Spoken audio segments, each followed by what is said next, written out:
Welcome back dear students. आज हम जो टॉपिक पढ़ेंगे वो टॉपिक बोर्ड के पॉइंट ऑफ व्यू से बड़ा ही इंपॉर्टेंट है। बोर्ड में इससे रिलेटेड क्वेश्चंस बहुत बार पूछे जाते हैं, तो हम इसका पहले आप इसका अच्छे से डेरिवेशन समझिएगा। आपको बड़े अच्छे तरीके से डेरिवेशन समझाऊंगा। और जो टॉपिक है वो क्या है, capacitance of a parallel plate capacitor when dielectric slab partially फिल्स the space. तो बच्चों क्या है, ये एक पैरेलल प्लेट कैपेसिटर है। हमने लास्ट वीडियो में पढ़ा था कि एक पैरेलल प्लेट कैपेसिटर है, ठीक है। इस प्लेट पे हम एक चार्ज देते थे पॉजिटिव, मान लो इसकी सरफेस चार्ज डेंसिटी क्या है प्लस सिग्मा, और जो प्लेट दूसरा होता था बच्चों उसको क्या कर देते थे ग्राउंड, और इसके बाद जो पॉजिटिव चार्ज है वो ग्राउंड हो गया, मीनिंग नीचे से इलेक्ट्रॉन ने आके न्यूट्रलाइज किया था। ये हमने प्रीवियस वीडियो में डिस्कस कर लिया है, तो इसको समझने से पहले आप प्रीवियस वीडियो को जरूर देख ले ताकि आपको यहाँ पे कोई डाउट ना रहे। ये सरफेस चार्ज डेंसिटी क्या था बच्चों, माइनस सिग्मा। तो ये जो सेपरेशन था ये प्रीवियस केस में क्या था बच्चों, या तो वैक्यूम था या एयर था। अब इस स्पेस को हम क्या करेंगे, पार्शियली क्या करेंगे, एक डाइलेक्ट्रिक स्लैब इंसुलेटर, मतलब डाइलेक्ट्रिक्स के बारे में मैंने कंप्लीट वीडियो बना रखा है, आप उसको देख लीजिए डाइलेक्ट्रिक के बारे में। तो जो डाइलेक्ट्रिक स्लैब है उस स्पेस को पार्शियली क्या करेगा बच्चों, फिल करेगा, ठीक है। मान लो क्या है, हमारे पास कोई डाइलेक्ट्रिक स्लैब है, ग्लास है, माइका शीट है, वो इसको पार्शियली फिल करके जाएगा, ठीक है। ये हो गया, पूरा भर देते हैं इसको अच्छे से, ये है, ठीक है। मान लो कैपेसिटर की प्लेट्स के बीच का सेपरेशन क्या है d, और जो इस डाइलेक्ट्रिक स्लैब है ये क्या है d। अब बच्चों इसके बारे में मैंने आपको कंप्लीट बता रखा है कि जब भी कोई डाइलेक्ट्रिक है उसको कैपेसिटर की दो प्लेट्स के बीच में रखते हैं, एक प्लेट पॉजिटिव था एक माइनस था, ऑलरेडी पोलराइजेशन हम पढ़ चुके, तो प्लेट क्या हो जाएगी पोलराइज। तो अगर आपने applied electric field E not लगाया है इस डायरेक्शन में, क्लियर, तो ये प्लेट क्या हो जाएगी पोलराइज। ये एंड तो बच्चों उसका नेगेटिवली चार्ज, और ये एंड बच्चों पॉजिटिवली चार्ज हो जाएगा, पोलराइज हो जाएगा। तो अपने अंदर एक इलेक्ट्रिक फील्ड बनाएगी ईपी, क्या बनाएगी ईपी अप्लाइड के अपोजिट। यहां तक हम पढ़ चुके हैं, ठीक है। अब हमें क्या करना है, ये चेक करना है कि डाइलेक्ट्रिक डालने से जो इसकी कैपेसिटी है उस पर क्या फर्क पड़ेगा, ठीक है, उसका फॉर्मूला क्या होगा, ठीक है। तो उससे पहले जो हमने पढ़ा था capacitance of A parallel plate capacitor when medium is air, meaning यहां पे कोई डाइलेक्ट्रिक नहीं है, हवा है या वैक्यूम है, वो क्या था बच्चों A epsilon naught by d, ये हम पढ़ चुके हैं। Electric field between the plates of the capacitor E naught, वो क्या था बच्चा sigma by epsilon naught, clear है। ये फॉर्मूले हम यूज करेंगे, that's why I am writing first. इन प्लेट्स के बीच में जो अप्लाइड इलेक्ट्रिक फील्ड है E नॉट, वो क्या बच्चा सिग्मा बाय एप्सिलॉन नॉट है। अब जो सिग्मा है surface charge density, that is charge by area, ये भी हमने पढ़ रखा है, ठीक है। और दूसरा हमने क्या पढ़ रखा है, पोटेंशियल डिफरेंस, ये पॉजिटिव पोटेंशियल पे है, ये प्लेट माइनस नेगेटिव पोटेंशियल, तो यहां से यहां तक कितना पोटेंशियल डिफरेंस है V, that is equal to E naught applied है D, कब, जब कोई प्लेट नहीं है, ठीक है, जब कोई प्लेट नहीं है, ठीक है। मैं ये प्लेट को यहां पर अभी कर रहा हूं, कंफ्यूजन क्रिएट ना हो ताकि आप लोगों को, अगर ये सिचुएशन है हमारे पास, तो ये फॉर्मूला हमने प्रीवियस वीडियो में डिस्कस किया था, ये ऑलरेडी डिस्कस कर चुके हैं, ठीक है। ये भी हम डिस्कस कर चुके हैं, ये भी हमने प्रीवियस वीडियो में ही किया, ये दो हमने पहले डिस्कस किया है, ठीक है। अब इन्हीं फॉर्मूलों का यूज करके बच्चों क्या करेंगे, कैपेसिटेंस निकालेंगे, कैपेसिटी निकालेंगे पैरेलल प्लेट कैपेसिटर का, जब हम स्पेस को किससे भरेंगे, पार्शियली डाइलेक्ट्रिक स्लैब से, ठीक है। तो अब हम प्रोसीड करते हैं। तो बच्चों क्या है, अब हम क्या करेंगे, इस कैपेसिटर की जो स्पेस है इसमें डाइलेक्ट्रिक डाल देंगे जिसका थिकनेस होगा T। पोलराइजेशन की वजह से एक इलेक्ट्रिक फील्ड इसके अंदर बनेगा ड्यू टू पोलराइजेशन, जो अप्लाइड के क्या होगा बच्चों अपोजिट, और जो पोलराइजेशन की वजह से इलेक्ट्रिक फील्ड आया है वो इसको बैलेंस नहीं कर पाएगा, तो जो नेट इलेक्ट्रिक फील्ड इनसाइड बचेगा E, that is equal to E naught minus EP, that is equal to E naught minus EP. यहां से बहुत बार क्वेश्चन पूछ चुके हैं इस बोर्ड में कि what will be the value of electric field when an electric slab is introduced in the parallel plate capacitor. ठीक है, तो ये भी बहुत बार पूछे जा चुका है। तो कितना होगा बच्चों, वो E वो क्या होगा, अप्लाइड माइनस पोलराइजेशन। यहां तक की कहानी हम पढ़ चुके हैं। अब बच्चों इलेक्ट्रिक फील्ड क्या है, यूनिफॉर्म। तो जो पोटेंशियल डिफरेंस होगा, now potential difference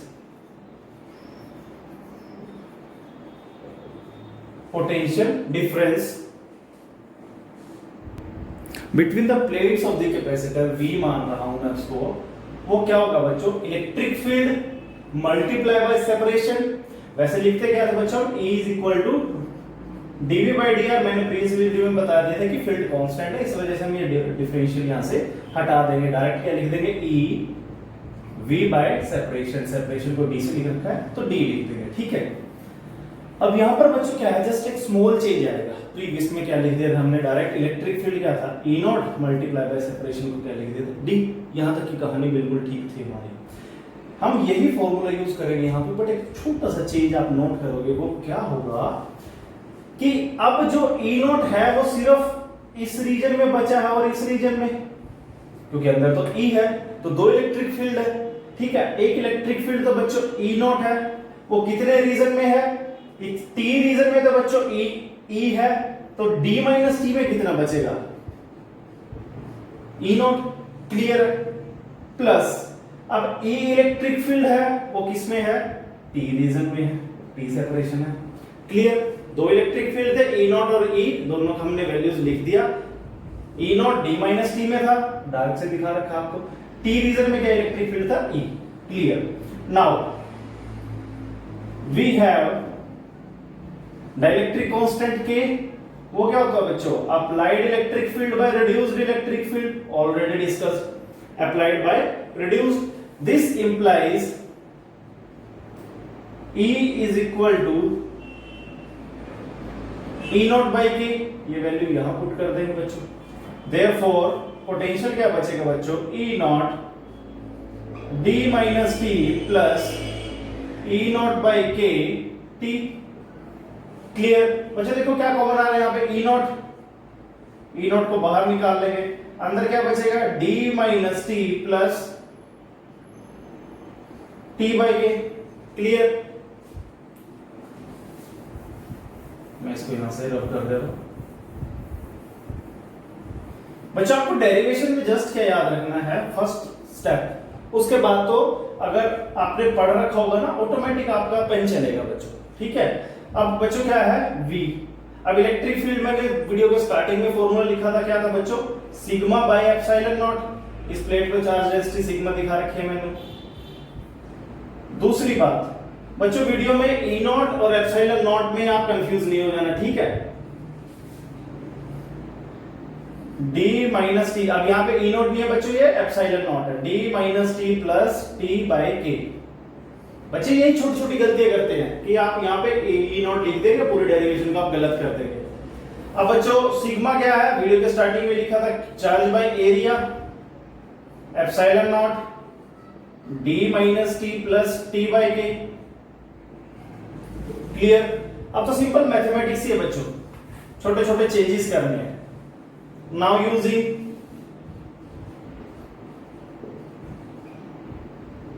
C is equal to Q upon V, यहां से V की वैल्यू इधर डाल देंगे बच्चों। क्लियर, V का वैल्यू क्या है, Q by A epsilon not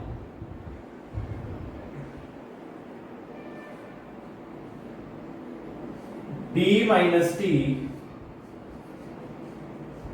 plus T by K। Clear बच्चों, देखो Q से Q कैंसिल हो रहा है, अब A एप्सिलॉन नॉट बच्चों ऊपर आ जाएगा।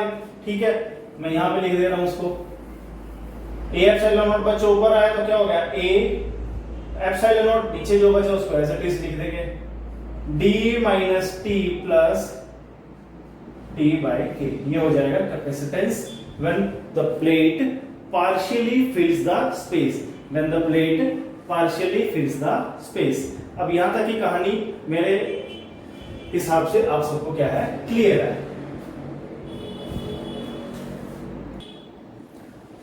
अब एक स्टेप और आगे चलेंगे बच्चों, यहां से पूरे में से d कॉमन निकाल लेते हैं बच्चों, a एप्सिलॉन नॉट, पूरे में से d ले लेंगे बाहर, d यहां तो d है बच्चों, 1 बचेगा माइनस, यहां d नहीं है तो डिवाइड हो जाएगा, प्लस t बाय, यहां भी d नहीं है, d के। अब a epsilon naught by d, previous video में हमने क्या पढ़ा था, this is the capacitance when the medium between the plates is air और वैक्यूम, उसको मैं c नॉट से डिनोट कर रहा हूं, c naught 1 minus t by d plus t by d K, ठीक है। ये आ जाएगा special case, because c naught is equal to a epsilon naught by d, meaning medium क्या है, इज एयर और वैक्यूम, मीडियम इज एयर और vacuum, ठीक है। तो ये था बच्चों फर्स्ट केस, स्पेशल केस आप इसको बोल सकते हो, फर्स्ट केस। सेकंड केस क्या है,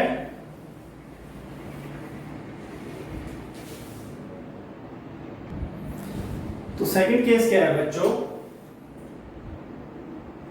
केस नंबर 2, स्टार लगा के लिख सकते हो आप। अब बच्चों यहां पे क्या था, पार्शियली फिल्स द स्पेस है, हम क्या करेंगे, if the dielectric slab completely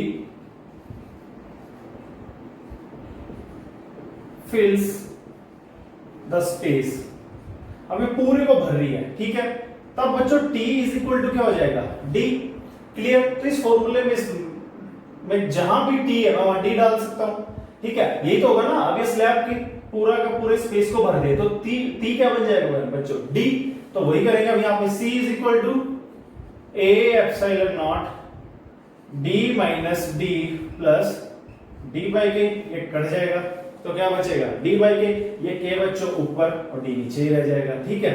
तो क्या लिख दूंगा मैं इसको, this implies c is equal to k a epsilon naught by d। यही मैंने आपको प्रीवियस वीडियो में बताया था कि अगर डाइइलेक्ट्रिक स्लैब कंप्लीटली स्पेस को फिल करेगी, मीनिंग एयर को रिप्लेस कर देंगे हम डाइइलेक्ट्रिक स्लैब, और उसका डाइइलेक्ट्रिक कांस्टेंट क्या होगा, k, तो वो क्या हो जाएगा, जहां भी एप्सिलॉन नॉट दिखाई दे उसको k से मल्टीप्लाई करो। अब हमने यही क्या है, पूरे का पूरा डेरिवेशन करके भी यही रिजल्ट लिखा है, ठीक है। तो बच्चों ये शॉर्ट ट्रिक्स आपको बड़ा ही इंपॉर्टेंट रोल प्ले करेगी आपके लिए। c is equal to k, ये क्या था बच्चों, a epsilon naught by d, this is the capacitance where air is the medium और वैक्यूम, तो क्या हो जाएगा बच्चों वो c नॉट k टाइम्स बढ़ गया, ठीक है। तो मीनिंग क्या है, when dielectric slab is introduced whether partially or fully the capacitance will increase। so I hope that is clear to you all। बच्चों बड़ा ही इंपॉर्टेंट टॉपिक है बोर्ड पॉइंट ऑफ व्यू से, कंपटीशन पॉइंट ऑफ व्यू से। Thank you very much.